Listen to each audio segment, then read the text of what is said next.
Hello students, पिछले lecture में आपने पढ़ा था कि किस तरह से सीवेज को ट्रीट किया जाता है और ये 10.7 फिगर है एनसीईआरटी का, जहाँ पे एरियल व्यू लिया गया है एक सीवेज प्लांट का, जहाँ पे वेस्ट वाटर को और सीवेज को ट्रीट किया जाता है। हम कभी भी अपने गंदे पानी को जो हमारे घरों से निकलता है, ज़्यादातर सीवेज ट्रीटमेंट शहरों में होती है, अपने गंदे पानी को डायरेक्टली अपनी नेचुरल वाटर बॉडीज़ में नहीं छोड़ सकते हैं क्योंकि उनमें बहुत सारी गंदगी होती है। और कहीं ना कहीं जो पानी हम पीते हैं वो हमारे उन्हीं नेचुरल वाटर बॉडीज से आता है जहां हम अपना सीवेज जो है वो डिस्पोज ऑफ करते हैं। इसीलिए हमें बीमारियां ना हो, उस सीवेज का ट्रीटमेंट ज़रूरी होता है, जिसके लिए हमने दो मेथड्स पढ़े थे। एक था प्राइमरी और दूसरा था सेकेंडरी। प्राइमरी मेथड में मेनली आपने पढ़ा था फिल्ट्रेशन एंड सेडिमेंटेशन, और सेकेंडरी उसके बाद परफॉर्म किया जाता है। जो सेकेंडरी मेथड है ट्रीटमेंट के लिए, पहले प्राइमरी के थ्रू हम सीवेज को ले जाते हैं, उसको ट्रीट करते हैं, एंड देन सेकेंडरी जो है उसको परफॉर्म किया जाता है। ठीक है, तो सबसे पहले सीवेज का फिल्ट्रेशन किया जाता था। फिल्ट्रेशन में जो भी सीवेज में ऊपर से कूड़ा कचरा होता है उसको हटा दिया जाता है, ये फिल्ट्रेशन हो गया। उसके बाद जो सीवेज है उसको सेडिमेंटेशन टैंक में डाला जाता है। सेडिमेंटेशन टैंक में जो ग्रिट है, छोटे छोटे पत्थर हैं, मिट्टी है, वो नीचे बैठ जाता है।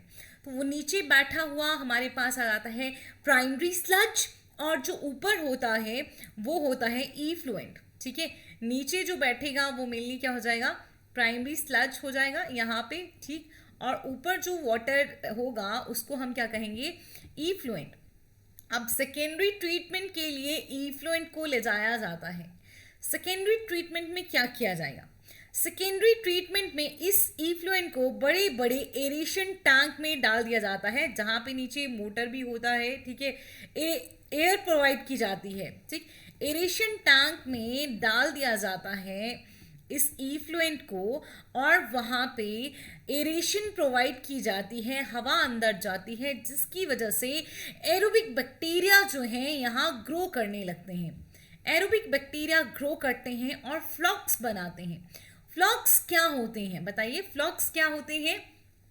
बैक्टीरिया और फंगस का एसोसिएशन होता है, वो एक मैस लाइक स्ट्रक्चर बनाते हैं, उसको हम फ्लॉक कहते हैं। तो एरोबिक बैक्टीरिया जो है अब इस इफ्लुएंट में मौजूद ऑर्गेनिक मैटर को कंज्यूम करना शुरू करेगा। जब ये बैक्टीरिया ऑर्गेनिक मैटर को कंज्यूम करेगा, ऑक्सीडाइज करेगा, तो धीरे धीरे इस इफ्लुएंट का बायोकेमिकल ऑक्सीजन डिमांड जो है वो रिड्यूस होने लगता है।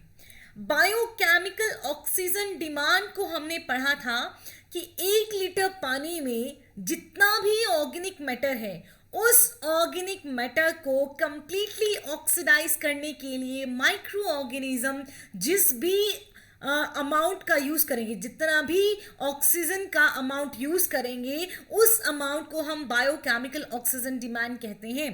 तो जितना ज़्यादा ऑर्गेनिक मैटर होगा उतनी ज़्यादा बायोकेमिकल ऑक्सीजन डिमांड होगी। इसीलिए जब ये जो फ्लॉक्स हैं, जो बैक्टीरिया हैं, यहाँ पे ग्रो करना शुरू करते हैं ऑर्गेनिक मैटर को फीड करके, तो धीरे धीरे यहाँ बायोकेमिकल ऑक्सीजन डिमांड जो है वो डिक्रीज होना शुरू हो जाती है। और जैसे ही biochemical oxygen demand completely decrease हो जाती है, हम कहते हैं कि इफ्लुएंट जो है अब ये थोड़ा अच्छा हो चुका है, सही हो चुका है, तो आगे फिर से इसको एक सेडिमेंटेशन टैंक में ले जाया जाता है।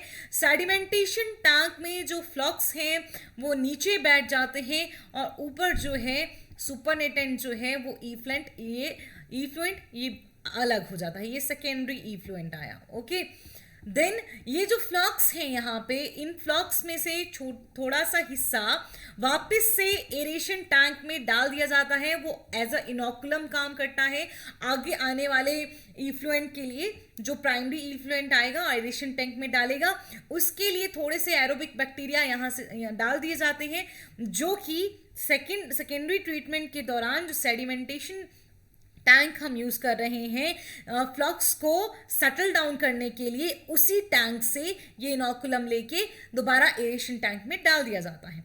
और ये जो इफ्लुएंट है इसको नदी में बहा दिया जाएगा।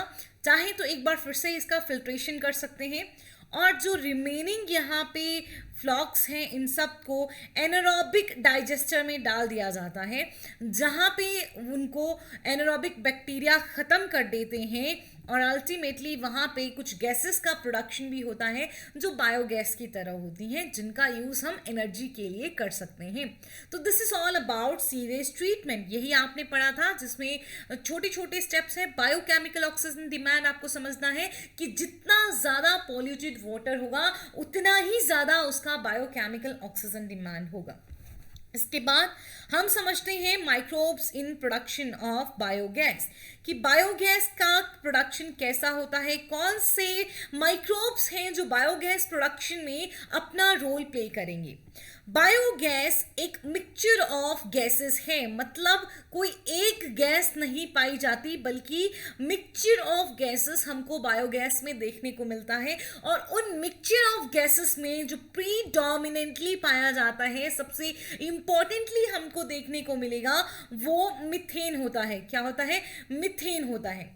ओके, तो ये मिक्सचर ऑफ गैसेस कैसे बनता है, ये बायोगैस कैसे बनती है? It is produced by the microbial activity and which में बी यूज्ड एज फ्यूल।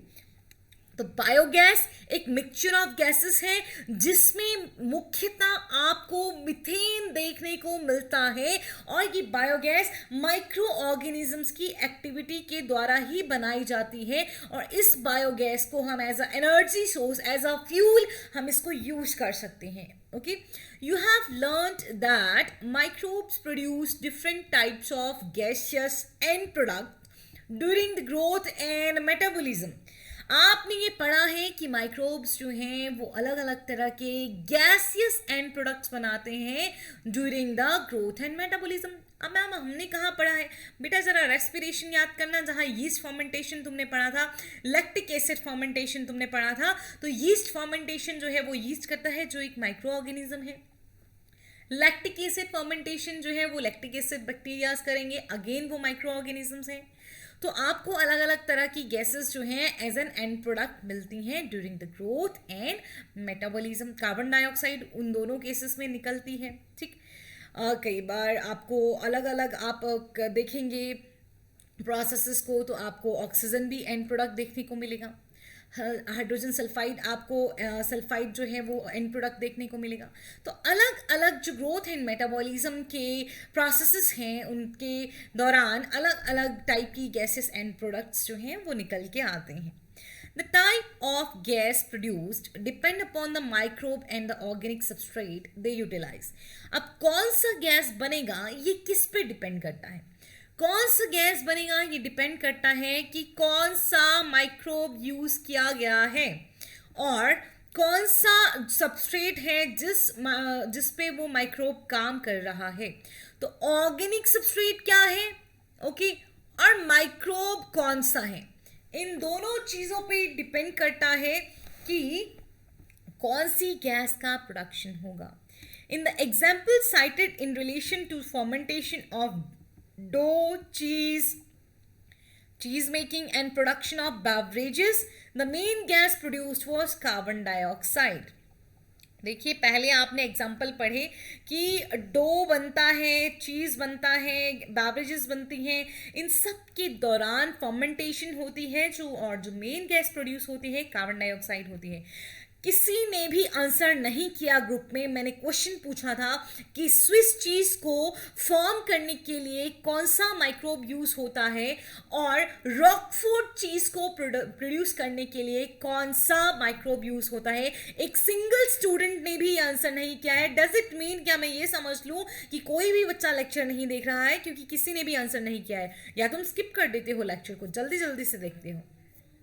ठीक है, तो बायोगैस मिक्सचर ऑफ गैसेस है, डिफरेंट माइक्रोब्स की एक्टिविटी से बनता है, और कौन सा गैस बनेगा ये माइक्रोब पे और ऑर्गेनिक सबस्ट्रेट पे डिपेंड करता है। जो चीज़ बनाने में, बेवरेजेस बनाने में, डो मेकिंग में जो भी गैस प्रोड्यूस हुआ वो मेनली कौन सा था?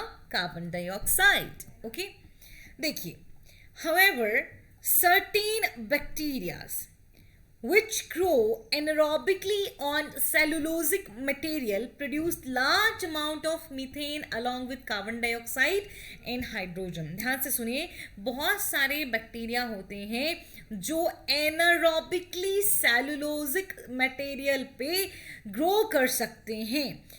वो बहुत बड़े अमाउंट में मिथेन बनाते हैं कार्बन डाइऑक्साइड और हाइड्रोजन के अलावा. समझ आया कि नहीं आया कि जो भी बैक्टीरिया सेल्यूलोज मटेरियल पे ग्रो करेंगे एनारोबिकली, वो कार्बन डाइऑक्साइड और हाइड्रोजन के अलावा मीथेन भी प्रोड्यूस करेंगे. और ऐसे बैक्टीरिया को हम मिथेनोजेंस कहते हैं. ऐसे बैक्टीरिया जो एनारोबिकली सेलुलोजिक मटेरियल पे ग्रो करते हैं, सेलुलोज को डाइजेस्ट करते हैं और मिथेन का प्रोडक्शन करते हैं, कार्बन डाइऑक्साइड और हाइड्रोजन के अलावा मिथेन का प्रोडक्शन करते हैं, ऐसे बैक्टीरिया को हम मिथेनोजेंस कहते हैं. मिथेनोजेंस जो हैं वो आर्की बैक्टीरिया होते हैं. And one such common bacterium is Methanobacterium. Methanogen का एग्जाम्पल क्या आ जाता है? Methanobacterium. These bacteria are commonly found in anaerobic sludge during sewage treatment. Okay? तो ये जो मिथेन हमने पढ़ा था कि हमको स्लज कॉमनली कहाँ मिलेंगे? एनारोबिक स्लज में ड्यूरिंग द सीवेज ट्रीटमेंट. हम एनारोबिक डाइजेस्टर में भी तो डालते हैं ना. किसको? आपने फ्लॉक्स को, ठीक, और बाकी का मटेरियल भी हम एनारोबिक इसमें डाल सकते हैं डाइजेस्टर्स में. वहाँ पे हमको मिथेनोजेंस देखने को मिल सकते हैं. एनारोबिक स्लज जो होता है जहाँ पे एरोबिक कंडीशंस नहीं है, उसमें हमको मिथेनोबैक्टीरियम देखने को मिल सकते हैं, क्योंकि मिथेनोबैक्टीरियम सेलुलोजिक जो मटेरियल होगा उस पर एनारोबिकली ग्रो करेंगे, कार्बन डाइऑक्साइड और हाइड्रोजन के साथ मिथेन को फॉर्म करेंगे. Okay. The bacteria are also present in the rumen, a part of stomach of cattle. Did you remember methanogens को कहा जाता है कि काउ डंग में मिलते हैं, क्योंकि ये कैटल्स के, काउस के रूमन में पाए जाते हैं. रूमन स्टमक का कैटल्स में एक पार्ट होता है. क्लियर है बेटा या नहीं है? बताएंगे एनारोबिक स्लज में कौन से बैक्टीरिया आपको मिल सकते हैं? मिथेनोबैक्टीरिया मिल सकते हैं, मिथेनोजेंस और मिथेनोबैक्टीरियम. मिथेनोबैक्टीरियम जो है वो एरोबिकली रेस्पायर करेगा या एनारोबिकली?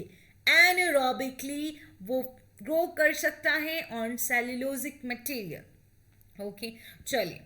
अब a lot of cellulosic material is present in the food of cattle is also present in the rumen. ठीक है, बहुत सारा जो सेलुलोजिक मटेरियल होता है जो कैटल के फूड में होता है, वही सेलुलोजिक मटेरियल उसके रूमन में भी पाया जाता है. और कैटल के रूमन में these मिथेनोबैक्टीरिया helps in the breakdown of cellulose and play an important role in the nutrition of cattle. तो कैटल के न्यूट्रिशन में मिथेनोजन का जो एग्जाम्पल है मिथेनोबैक्टीरियम, उसका बहुत इंपॉर्टेंट रोल होता है, क्योंकि ये मिथेनोबैक्टीरियम, ये मिथेनोजन्स कैटल के ह्यूमन में पाए जाते हैं, जो स्टमक का एक हिस्सा है. तो जो भी खाना कैटल खाता है उसमें बहुत सारा सेलुलोज होता है, तो सेलुलोज कैटल के ह्यूमन में भी पाया जाएगा. वहाँ पे ये मिथेनोबैक्टीरियम उस सेलुलोज का ब्रेक डाउन करके कैटल के न्यूट्रिशन में, कैटल को नरिशमेंट प्रोवाइड करने में अपना इंपॉर्टेंट रोल प्ले करते हैं. This is a question. Do you think we human being are able to digest the cellulose present in our food? क्या हम सेलुलोज को डाइजेस्ट कर सकते हैं? इसका क्वेश्चन का आंसर आप मुझे दोगे. नहीं आएगा तो बताना मैम कि नहीं आता है. ठीक है, चलिए. तो क्या बोल दिया हमने कि क्या हमारे खाने में जो सेलुलोज होगा उसको हम डाइजेस्ट कर पाएंगे? याद रखिएगा, पहले अपेंडिक्स होता था जो डाइजेशन करता था सेलुलोज का, लेकिन अब अपेंडिक्स जो है वो एक वेस्टिजियल ऑर्गन की तरह है, नॉन फंक्शनल ऑर्गन की तरह हमारी बॉडी में पाया जाता है. Thus, excreta of cattle, commonly called gobar, is rich in these bacteria. ठीक है, क्योंकि कैटल के स्टमक में पाया जाता है मिथेनोबैक्टीरियम, तो उनके डंग में भी, जो कॉमनली हम गोबर कहते हैं, उसमें भी हमको बहुत सारा मिथेनोजन मिथेनोबैक्टीरियम देखने को मिलेगा.